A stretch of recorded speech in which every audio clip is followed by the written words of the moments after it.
Hello and welcome. In the back of my mind lately has been the thought that I could try something I've never done before, and that is to craft a holiday gift for somebody special in my life. I found this dragon head that I really like, and it looks like a great painting project.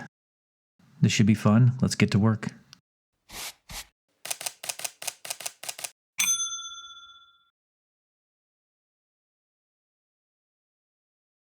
I printed this on the Bambu P1S.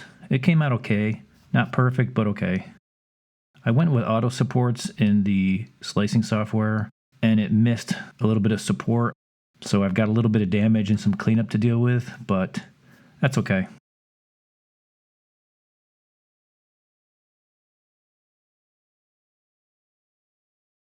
So removing the supports gives me a chance to try out my new vacuum setup.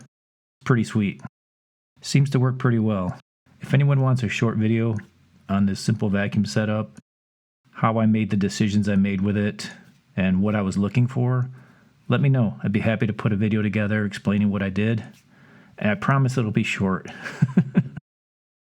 After removing the support, I tried sanding the PLA with my sanding sticks, and no thank you. So after a bit of trial and error, I ended up using a simple bristle brush Dremel bit, and that worked really well.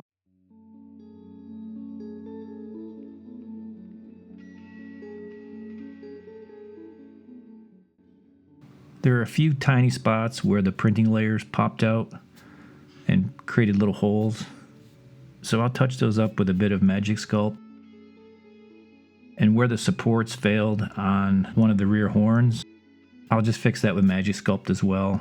Instead of reprinting the entire piece, I'll just take a few minutes, make a new horn, and just let it dry overnight since I'm about done for the day.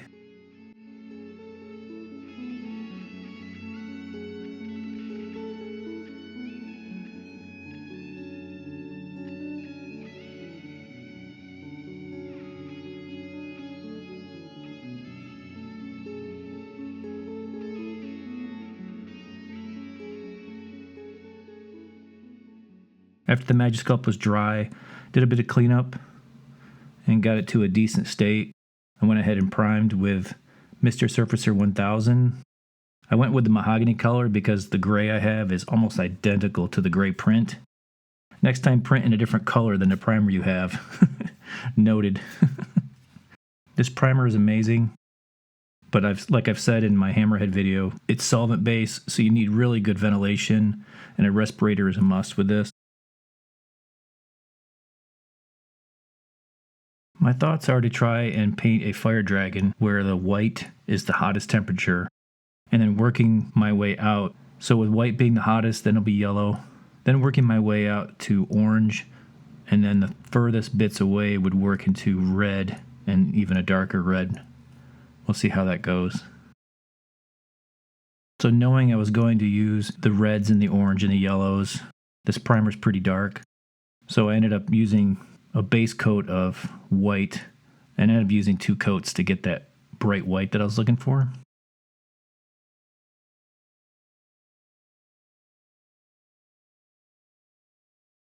That looks pretty decent. That should be a good base to build the other colors on top of.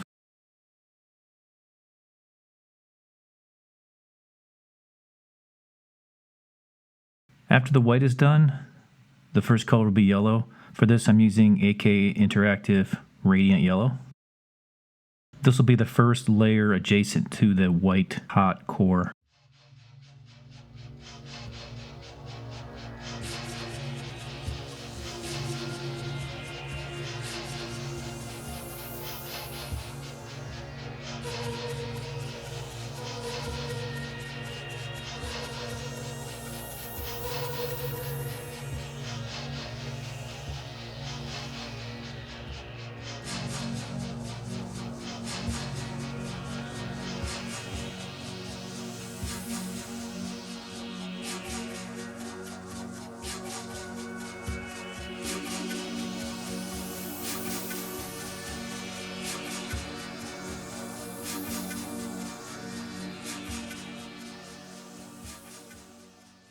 Next up is transitioning to orange. For this, I'm also using AK Interactive, and for this is the medium orange. And I thin that with AK Interactive Thinner. So with this, I'm trying to color the higher spots, some of the scales, as a little bit cooler than the core temperature, working my way outward from that higher temperature zone.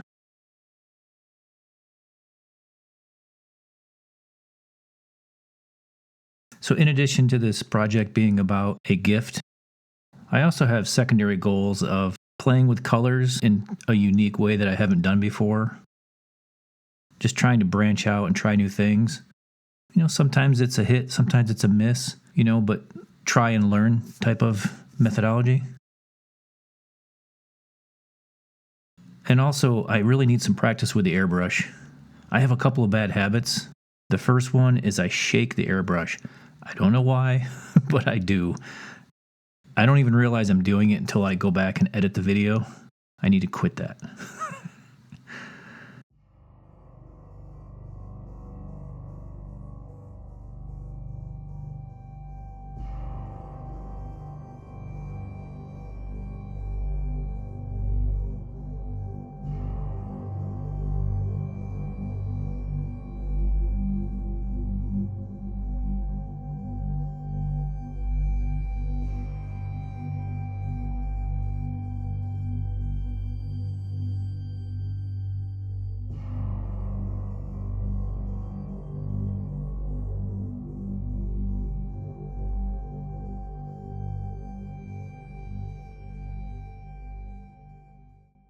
After the orange, next will be the first layer of red. This is the AK Interactive Scarlet Red, also thinned with AK Interactive Thinner.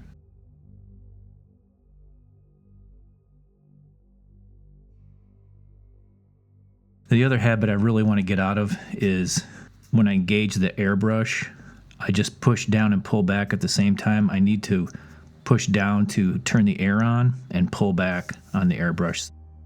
So just engage the air, then the paint, and then turn off the paint, and then let go of the air.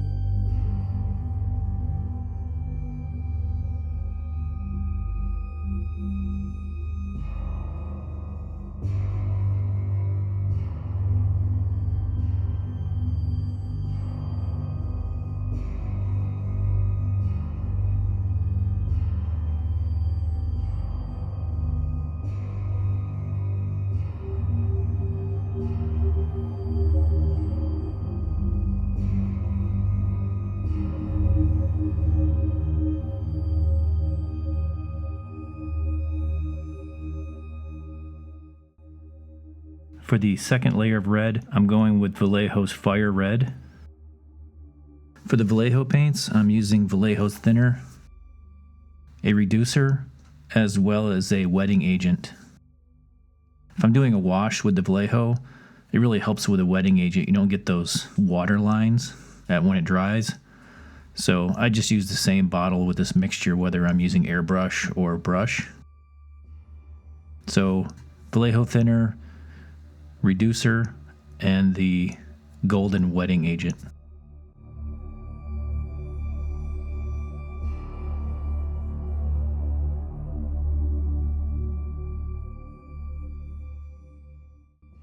The third red will be the Vallejo Fire Red mixed with straight Vallejo Red.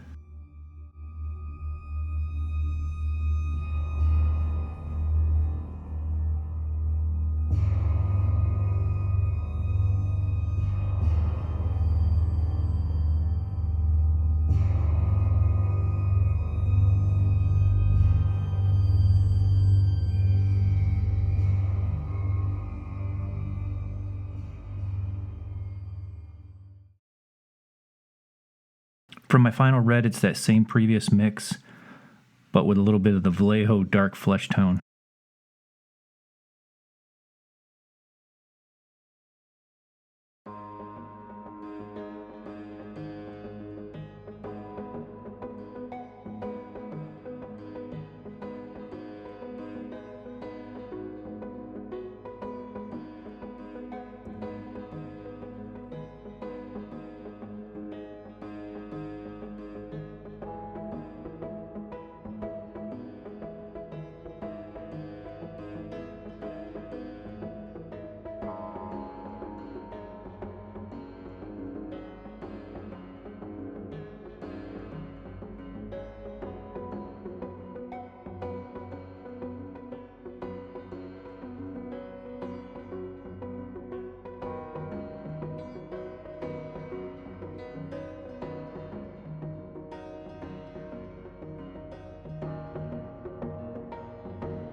Next up is to paint the eyes.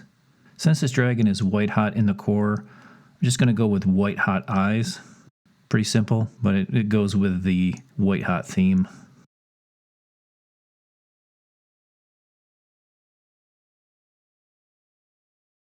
After that, a bit of dry brushing some white along the teeth and parts of the head.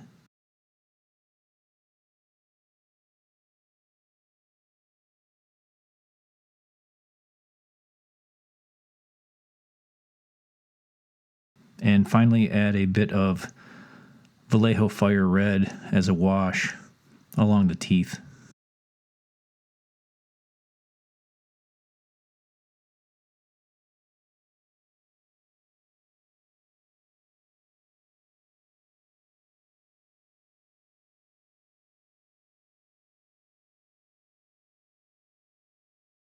For the wash, I'm deciding I'm going to go with a yellow-based wash. So I'm using Winsor & Newton's yellow mixed with some white spirits. Give it a coating, dried it just a little bit on some of the high spots, and then let that dry for a few days. And then finally, I added a clear coat using Rust-Oleum's Semi-Gloss Clear. And that's it. I hope you enjoyed this one, and I'll see you next time. Take care.